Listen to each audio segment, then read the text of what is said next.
One of the best ways to significantly increase the quality of your life and the enjoyment and joy and satisfaction you get out of doing things, whatever it is, whether that's relationship, whether it's your career, whether that's your studies, whether that's hobbies, whether it's going to the gym, exercising, keeping healthy. It's such a simple principle, but very few of us apply it because we have a belief system that it doesn't work, or this particular thing should be resisted or should be negative or should be unpleasant. And things become a lot more manageable, pleasurable, pleasant, enjoyable, satisfying when you simply apply effort and you don't phone it in. You don't half-ass it. You put your heart, mind, body, and soul into it. And it doesn't have to be immediate. It can be a gradual increase. I've had jobs that, I like wake up and go, I don't feel like going to work. And then I just did a little experiment where I would put effort. I would go the extra mile. I would invest in becoming really skilled at my job, no matter what the job is. I mean, I waited tables in the past, and I noticed that when I was committed to giving the best customer service I can, when I was committed during my downtime to cleaning up and making sure my station or the restaurant was clean and tidy, I really liked the job a lot more, and the time flew by a lot more quickly. And we would rather, because of all our screens and our easy access to pleasure and short-term gratification, we are measuring all the other things that we do in our life against that. And so it's really hard to compete. And so like going to the gym or going for a walk or even just getting together with a friend can seem like, I got to get in my car, I got to drive, I got to find parking, I got to find the place, I got to choose a restaurant to meet them at, and they might show up late. All these things go in our mind, and we just like begrudgingly, often, not always, but oftentimes we could be begrudgingly not wanting to do these things, but once we do it, we tend to enjoy it a lot more. But if you invest in excelling or doing a good job or taking pride in everything that you do, even if it's washing the dishes, it becomes a lot more enjoyable versus saying, I just want to get this out of the way. I want to finish with this, and I don't want to think about this again because it's not pleasant. I'm a life coach, and I have clients, and we work on goals. And I notice some of the clients, when they track their goals, and I know sometimes I even fall into this trap. I just want to check it off, like a meditation goal. I just want to check it off and be finished with it so I can cross it off my list. And that defeats the whole purpose of the goal or the habit. The habit is supposed to be enjoyable. It's supposed to create a lot of inner peace or inner calm, or allow your mind to reset and take a break from constantly having inputs coming at you. And it's supposed to be something that we like and we enjoy. But again, because we are overstimulated with all the screens that we have access to and the phones constantly at our side, these types of things become like a chore.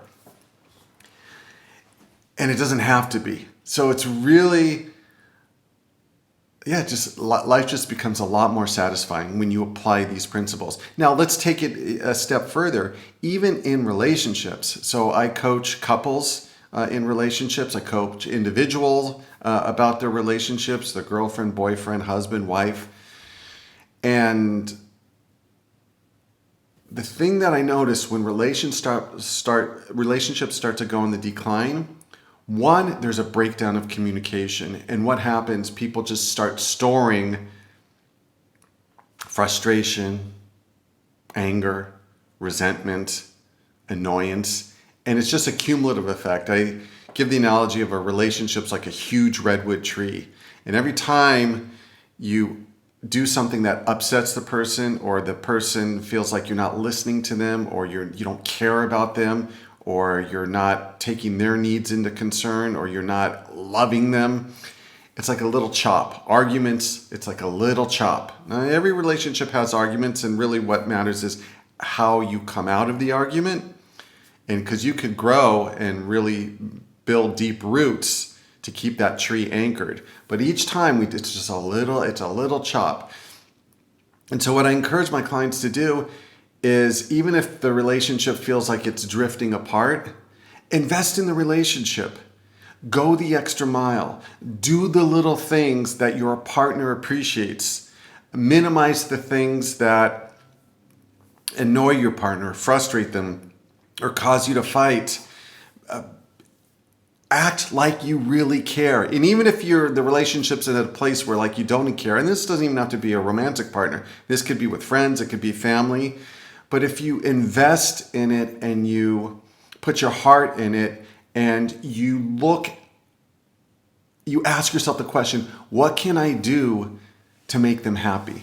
What can I do to build that bond? What can I do to more deeply connect with them? Now, this is not possible with all relationships. There are narcissistic people, there are sociopaths, there are psychopaths, and some people it's just better to avoid and protect yourself. But I'm talking about someone that the love was once there, or the connection was once there, and you just, because of the so many chops at that tree, it's just kind of drifted apart.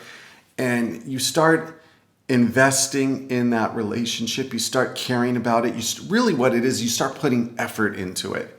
You'll see how your partner's energy, dynamic, attitude shifts, and how your attitude shifts. Because it's hard not to like things that we put effort into, because when we put effort into it, we're showing that it's something that we value, something that has a reward or payoff or benefit for us, and we like it more. And I have so many clients with certain categories of their life that we work on overcoming this, because they'll just phone it in. I mean, at work, people just phone it in. A lot of people just phone in their job, do the minimal amount possible in order to just get that paycheck, or the minimal amount of effort into the relationship.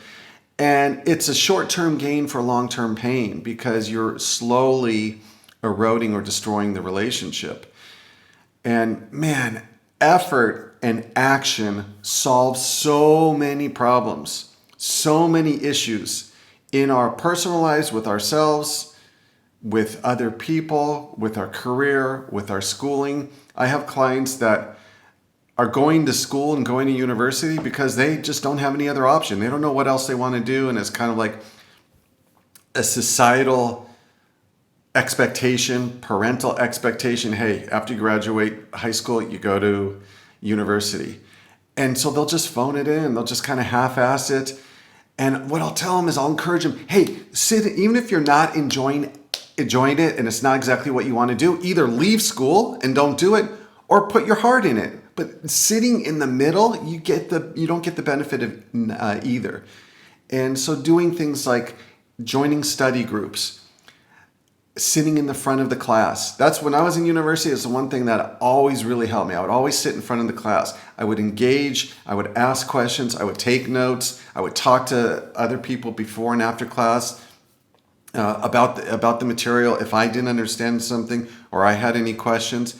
And I enjoyed it a lot more. Even the classes that I found that could be relatively boring, just putting effort really increased my desire and my ability to succeed in the class and to enjoy the class, and not to make it feel like it's a burden or a grind.